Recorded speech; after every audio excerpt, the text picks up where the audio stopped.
it's pretty safe to say that most people that are watching this are either on Mounjaro or are thinking about going on Mounjaro.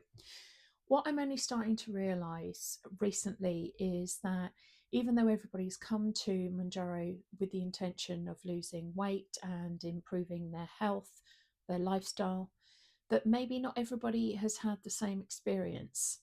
I know that sounds like I haven't put too much thought into it, but I've realized that like other people don't have the same self-esteem issues as maybe I've had or you've had. So I think I'm interested in finding out a little bit from people about what being overweight has done to their self-esteem over the years, how it's impacted on their life, um, whether it has or it hasn't. Some people have just become, overweight just through, happy relationships and enjoying food, too much food or whatever, or going out together. Other people, there is more of a sort of, a depth behind it, like a psychological reason or filling a void that's there. But yeah, I thought I thought everybody that was overweight for pretty much the same reason, that it was their coping mechanism, it was their strategy. But I've seen a couple of people that, like I said, they've ended up overweight because they've just been content in life, and the calories have crept up and they've noticed themselves putting on the pounds. That wasn't the case for me, and I can imagine it's not the case for everybody. So, what I wanted to do today is just talk about what Monjaro has done to help my self esteem, which it has greatly in the last 15. So, I'm midweek, week 15. So, I remember years and years ago when I was watching Oprah, back in the day when Oprah was, yeah, she was the hero to everybody, or she was the big thing on TV. And as big as she was very successful, and she didn't let her weight step in the way of that. She didn't let it define her. She was a successful businesswoman. She was a successful show host. She felt that she needed and deserved love of a good man. Um, and I just remember watching that and thinking, wow, none of that's true for me. For me, I think that like my self esteem has always been completely wrapped up in my weight. And so as my weight increased, my self esteem decreased. And I think because for the last 14 years, maybe 10 years, definitely. But I want to say 14 because I remember starting a specific job in 2010. And I remember being just about at rock bottom there. Um, it's my self esteem has been completely wrapped up in everything. So if something went wrong at work, it was because I was a bit of a loser, and a skinny person wouldn't have done that, or um, just that's because I'm overweight, or that's because people don't respect me, or that's because people are laughing about me behind my back. And I didn't realize just how deep this went. FYI, this is going to be quite a lot of self disclosure. So if you're not up for that, then maybe don't watch. But I might I might regret this later. But yeah, it's always been quite amazing to me that people are able to separate out their self esteem from their weight, or not let it define like 100% of who they are. So, for example, um, yeah, like I said, if something goes wrong at work, um, my automatic go-to is to blame myself and say, oh, so stupid fat bitch, or whatever. Sorry to sweat people that don't like that, but yeah, I'm just amazed that other people don't have that same kind of thing. um and what I've noticed is, since I'm on Manjaro, and obviously like I've had 14 very successful weeks sort of weight loss wise, um, is that my self esteem is improving. And I'm not going to say it's perfect, because it's not, definitely. I've still got a lot of issues around that, and I still criticize myself, compare myself to others, look for any excuse to blame myself. And this is not a boo-hoo poor me video. That's not what I'm intending. I'm just saying that, like, it's amazing how low you can get without realizing it. And then just small changes in your weight, feeling good, not being obsessed and, commanded by food the whole time, can actually have like an overall impact in your life. Um, and especially doing this YouTube channel where I've had to stare at myself for what seems like hours and hours now, and take selfies and put them online. That's why my my thumbnails are always a little bit quirky, maybe because just like the regular me, the regular just smiling me, the regular relaxed me, I don't know, I feel like I have to put on a bit of a front. So um, yeah, so I've chosen a thumbnail for this video today around self esteem. It's a picture I like of myself that I took at Christmas. And it was just my daughter had said, "Oh, sent me a picture of you on Christmas Day with the family." So I did that. And I just sent her one of me. And that was the first time I'd ever done that. So loads of people have, like, my friend like went into her selfies the other day and there were 3,000 selfies. And I was just like, wow. And I said, "You got a lot of selfies?" And she said, "Oh, don't we all?" I hadn't got one selfie. The only selfie I'd taken is when I was out one day and I didn't have a mirror and I thought my hair was looking kind of weird. And I took a selfie on my phone to have a look to see if my hair actually was weird. So anyway, I digress. Um, but yeah, so this YouTube journey, this like sharing my story, sharing a thing, it's I do actually want to do it so that people maybe have somebody that they can relate to and somebody that's going through the same thing as them and maybe having the same emotions or not feeling good. And I know it doesn't relate to everybody. Just like when I watch other people's videos, I'm like, that doesn't relate to me. Um, but I did want to do it so that there was maybe somebody else out there like me that could sort of go, "Oh, her story's my story." Um, but the other thing that it's teaching me now is that, I I am my own person. I am worthy of telling my story. I am not just a number on the scale, which is ironic because that's what we do here on YouTube. Is we talk about how much weight we've lost and what size clothes we've gone down to and how much or how little we're eating or how much better we're feeling. And so it's like a weird connection between all of this. And so all of the diets I've done before, and I don't know if this is because I wasn't as successful on them as I am on Mounjaro, but none of them made me feel like I feel now. And I've said in the last couple of videos that obviously, like, we're what are we today? We are January 9th.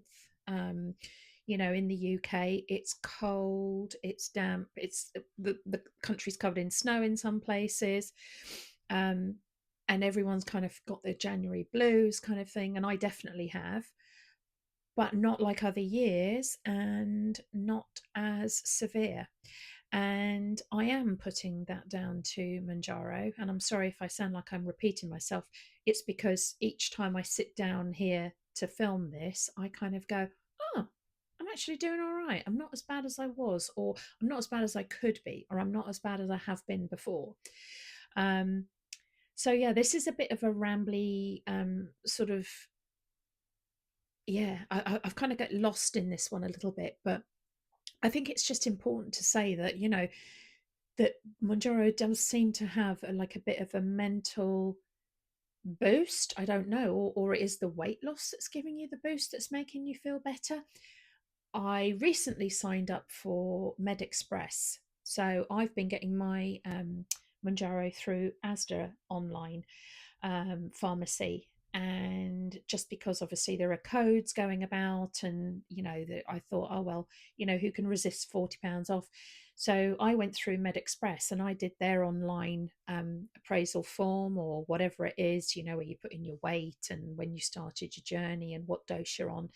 And one of the things that it said is that Mounjaro can negatively affect mental health. And I was like, gosh, can it?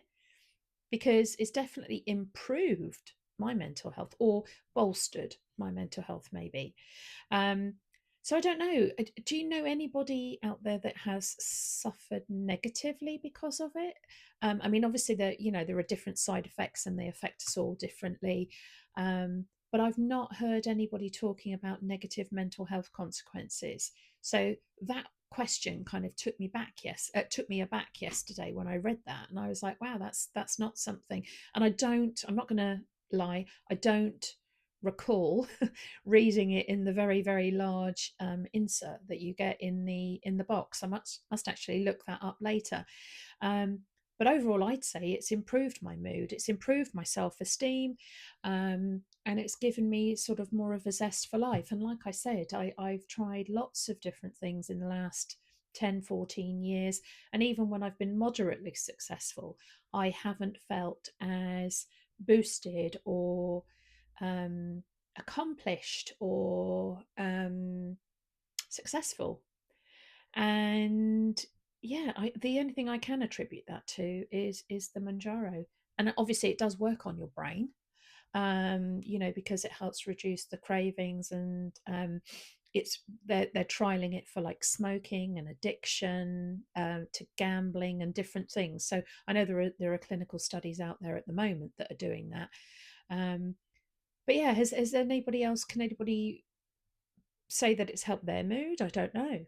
But yeah, so going back to self-esteem, I think it's such a negative thing to feel so bad about yourself, that you're so sort of worthless. And obviously I've been through that for many years, but I wonder how many other people have been the same, have shut themselves away, or they don't participate in things, they don't go to things. One thing I would like to say is, and by saying it, hopefully it makes it come true, because I've said it here, so it's real. um, is I need to book a horseback riding, or a horse riding trekking session. That was one of the things that I wanted to lose weight for many years ago, was because I was over the limit at stables and I couldn't get on a horse and ride. I did call them and I did try and book in, but they went to answer phone and nobody's called me back. But that is one of the goals. So, right, I'm going to say here now, I want to book something by the end of January, um, to have that achievement, because I'm now light enough to ride one of their heavy duty horses. I'm still not going to be riding a racehorse anytime soon. Um, but yeah, I want to do that. And that's something that will be, again, like a tick for me, as like a real positive thing that I've achieved. Um, so yeah, so now that I've said it here, I will be able to report back. I'm hoping I haven't said it before. My memory is shocking. One thing that Manjaro hasn't done, it's improved my memory. Um, but yeah, so I think when looking at self-esteem, like I said, I part of the reason I do this is for me, definitely for me. Like, a lot of this is for me, but part of it is for other people, because even though I know I'm suffering, you don't want to think other people are out there and they're feeling the same way. And I think that's why this is a really nice and really supportive community, because I think everybody understands what other people are going through. For whatever reason you did end up overweight, um, losing it's the hard thing, isn't it? So um, I see overall, overwhelmingly positive comments and people supporting people. And I always try and put a positive response to comments. I haven't had any negative comments yet. Have I put that out there now to be inviting negative comments? I don't know. But I haven't had any negative comments. I'm sure they're out there. I'm sure they'll come eventually.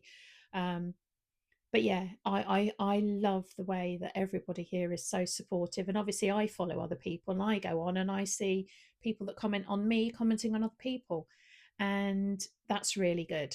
Um, the only thing my self-esteem hasn't quite dealt with yet is like the people who've joined YouTube and like they've gone like stratospheric with the like subscribers and viral videos, and so that's a bit of a reminder for me. I'm like, what am I doing wrong? Why don't people like what I've got to say?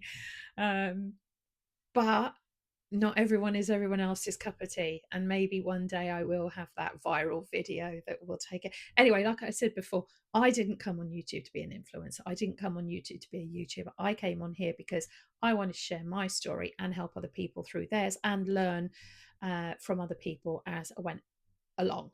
So that's why I am here. So like I said, I'm midweek, week 15. I'm down £33, 33.6 pounds since the 1st of October. Hard not to compare that to people who've lost, £50 already in 3 months or whatever.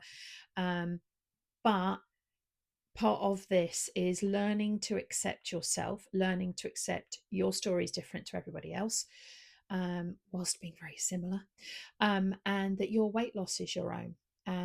So as we go through this together, we learn and we grow and we experience things together, and hopefully people can reach out when they're struggling and speak to people. I know there are some Facebook groups. I'm not on Facebook, and I think people are on Instagram and TikTok. I haven't quite ventured there myself. I'm kind of sticking to YouTube because, I don't want to. I don't want to be like this huge. I'm not looking for the. I don't know. I don't know what I'm looking for. Anyway, yeah, I'm going to kind of wrap it up because I've gone on a bit of a waffle and it hasn't been as tight as I wanted it. But yeah, for those of you who don't know, for those of you who've stayed with me, as you know, my name's Ginger. This channel is Ginger GLP, goes GLP1, and it's on my quest to lose £100. So, what have I got? 66.4 pounds to go. So, which doesn't sound insurmountable. So that's twice what I've done so far. So twice more what I've done so far, and I'll be at my goal weight. So, but okay, I'm going to sign off here. But if anybody has got any questions or anybody does feel that they're struggling a little bit, leave a comment. Leave a comment anyway, like and subscribe. And yeah, I'll see you all for the next video, which will be Sunday with my weight loss update for week 15.